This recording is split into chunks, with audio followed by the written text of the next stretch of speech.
안녕하세요. 미국 주식 프렉스 애널리스트 김세환입니다. EU와 유럽연합이죠. 유럽연합과 일부 국가들이 중국의 신장 위구르족 인권 탄압을 비판을 하면서 인사 제재가 들어갔습니다. 거기에 따라서 중국 입장에서는 해외 기업이지만 중국에서 영업을 하고 있는 기업에 대한 불매운동 움직임이 나타나기 시작을 했고요.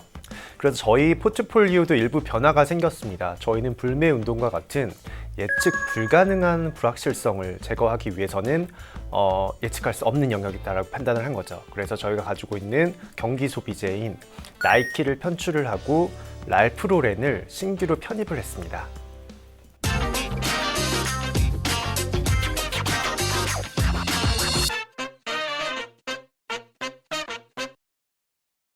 네, 가장 먼저 지금 불이익을 당하고 있는 기업은 나이키와 H&M이라고 볼 수가 있어요. 지난 3월 22일이죠. 역사를 조금 살펴보면 어떻게 지금 이 전개가 되고 있는지 3월 22일에 유럽연합과 미국, 캐나다, 영국 등이 위구르족에 대해서 중국이 인권을 탄압하고 있다 이렇게 얘기를 하면서 중국 인사들에 대한 제재를 발표를 했습니다. 거기에 따라서 중국 입장에서는 불매운동이 시작하는 그런 계기가 됐고요.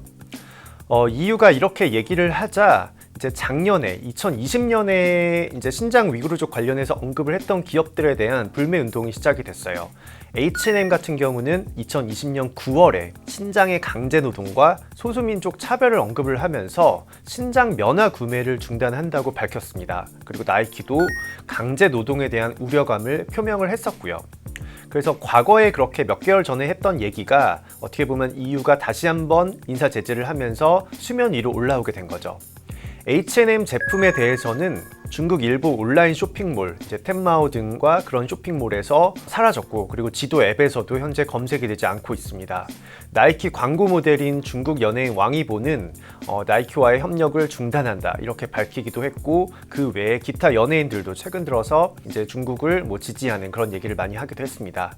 그 외에 지금 영향을 받고 있는 기업은 아디다스, 갭, 푸마, 버버리 등이 지금 현재 포함이 되고 있습니다.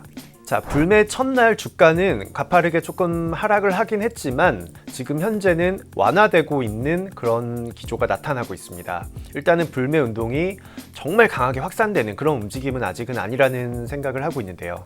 비난 대상은 일단 기업에서 정부로 넘어가는 듯한 그런 뉴스도 나오기는 했습니다.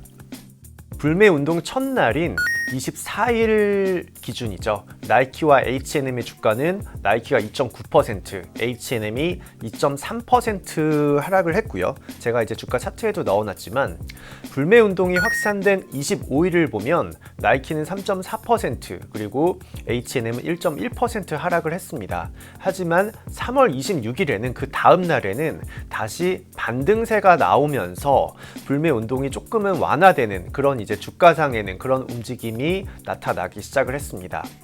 홍콩의 사우스 차이나 모닝포스트에서는 28일 날 불매 운동이 주춤하고 있다 이렇게 보도를 하기도 했는데요. H&M은 중국 전자상거래 앱에서 아까 사라졌다고 말씀드렸고, 우르무치나 진안 매장 등도 지금 현재 문을 닫았습니다. 나이키는 하지만 정상 영업을 하고 있고요.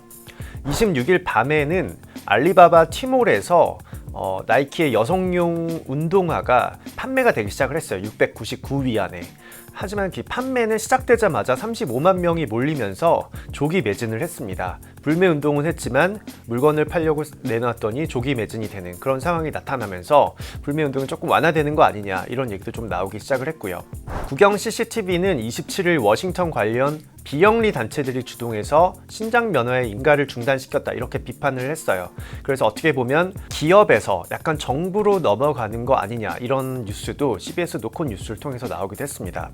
그래서 저희 생각으로는 불매 운동은 예측 불가능한 영역이라고 저희는 판단을 했습니다. 저희가 숫자를 분석할 수도 있는 부분도 아니고 과거의 사례와 같다고 생각할 수도 없는 부분이고, 그래서 저희는 3월 26일 종가 기준으로 저희가 보유하고 있던 나이키를 미국 주식 포트폴리오에서 편출을 했습니다. 나이키 편출 누적 수익률은 30.6%를 저희가 기록을 하고 편출을 했어요. 시장 대비해서는 11.1%포인트 더 나이키가 주가 수익률이 높게 나타나고 그 부분을 저희가 취할 수 있었습니다. 나이키의 지난 12개월 기준으로 중국 매출 비중이 높은 편이에요. 16.6%. 어떻게 보면은 16%가 높은 거냐라고 할 수 있지만 매출 비중을 봤을 땐 저는 굉장히 높다라고 판단을 하고 있고요. 전년 대비해서는 중국 쪽 매출이 늘어나고 있다는 게 더 큰 문제인 것 같아요. 전년 대비해서는 11.2% 증가를 했습니다. 저희가 나이키를 경제활동 정상화에 따른 소비 활성이 나타나면은 수혜를 입을 수 있는 기업이라고 말씀을 드렸지만 나이키의 투자 포인트는 딱 두 가지로 요약을 항상 드렸었죠. 첫 번째는 중국, 그리고 디지털 매출, 이 두 가지였는데 이 중국 쪽에 대한 이 매출 성장률이 굉장히 높게 저희가 기대했던 만큼 이런 불매운동과 같은 예측 불가능한 위험은 주가의 변동성을 높일 수 있다는 판단이기 때문에 저희를 믿고 투자하시는 분들의 돈을 거기에 노출시킬 수는 없다라고 저희는 판단을 했습니다. 자, 그럼 나이키를 빼고 어떤 종목을 넣었냐면 랄프로렌을 저희가 3월 26일에 종가 기준으로 편입을 했습니다. 미국의 백신 보급에 따른 경제활동 정상화가 기대가 되고 의류 기업들의 수혜도 예상이 되고 있어요. 랄프로렌이나 이제 이런 기업들은 너무 장기보다는 조금 호흡을 중단기적으로 조금 짧게 가져가셔도 될 것 같고요. 랄프로렌은 의류하고 액세서리 등 프리미어 라이프 스타일 제품을 디자인하고 판매하는 기업입니다. 저희가 너무 잘 알고 있는 아울렛 매장에 가면 굉장히 크게 자리를 잡고 있는 폴로, 그리고 클럽 모나코, 이런 자회사들을 지금 현재 보유를 하고 있는 기업이고요. 코로나 이후에 12개월 선행, 향후 12개월치를 예측을 한 거죠. 컨센서스를 모아놓은 그 12개월 선행 자기자본 이익률이 급감을 했습니다. 당연히 코로나19의 영향을 가장 타격을 많이 받았죠. 호텔, 레스토랑, 의류 이런 기업들은 많이 타격을 받았었어요. 하지만 최근 주주환원 없이 12개월 선행 자기자본 이익률이 강한 반등세가 나오고 있습니다. 2020년을 포함한 2021, 22, 23년 이런 4년 EPS 연평균 복합 성장률, 쉽게 얘기하면 주당 순이익 연평균 성장률이라고 보시면 돼요. 이게 향후 4년치를 좀 뽑아봤을 때 13.4% 정도가 나옵니다. 그러면은 일단은 이익 성장률이 이 정도 나오는데 현재 주가를 좀 비교를 해봐야겠죠. 향후 12개월 기준으로 PER은 17.6배가 나오고 있어요. 그러면은 분모에는 EPS 이익 성장률을 넣고 위에는 이 PER을 넣었을 때 PEG 배수가 1.3배가 나왔습니다. 랄프로렌의 PEG 배수가 1.3배인데 같은 조건으로 S&P 500을 넣었을 때는 2.7배, 그리고 랄프로렌이 포함되어 있는 경기 소비재 ETF인 XLY를 넣었을 때는 4.3배가 나왔어요. 그래서 이거를 주가를 서로 이렇게 비교를 해봤을 때 낮을수록 이익 성장을 반영한 주가는 현재 저평가되어 있다, 이렇게 판단을 하고 있기 때문에 랄프로렌도 저희는 상대 비교를 통했을 때는 저평가되어 있다라고 판단을 합니다. 의류와 운동화 기업들의 시장도 굉장히 이익 성장률이 양호하게 나타나고 있어요. 이익 성장을 반영한 주가는 시장 대비해서는 의류 기업들이 대부분 저희는 저평가되어 있다라고 판단을 하고 있고요.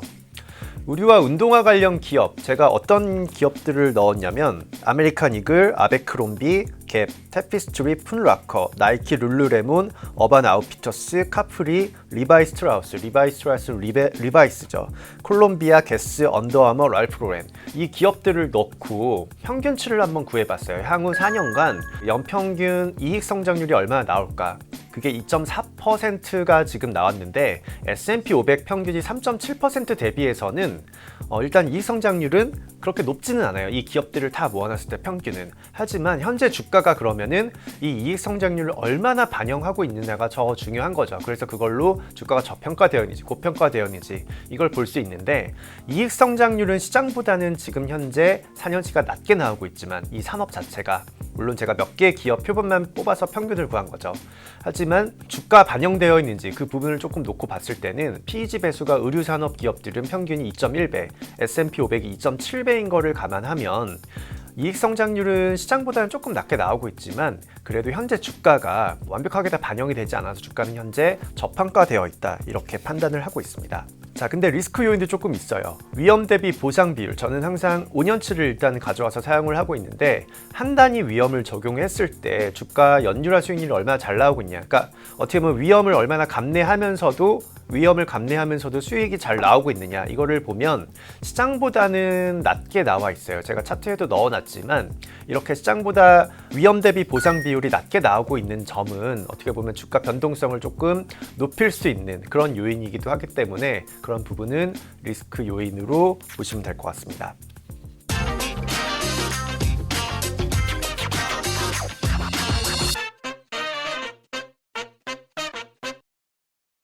자, 그럼 마지막으로 정리를 다시 한번 해드릴게요. 일단 저희가 나이키를 편출하고 랄프 로렌을 넣었죠. 그 이유는 나이키에 대한 성장성은 높다라고 판단을 하고 있지만 중국 비중이 높다는 거, 그리고 중국에서의 매출 성장이 많이 나오고 있기 때문에 지금과 같은 저희가 예측할 수 없는 그런 불확실성이죠. 불매 운동에 대한 그런 불확실성이 나타났기 때문에 저희가 예측 불가능한 영역이라고 판단을 해서 나이키를 편출을 했고요.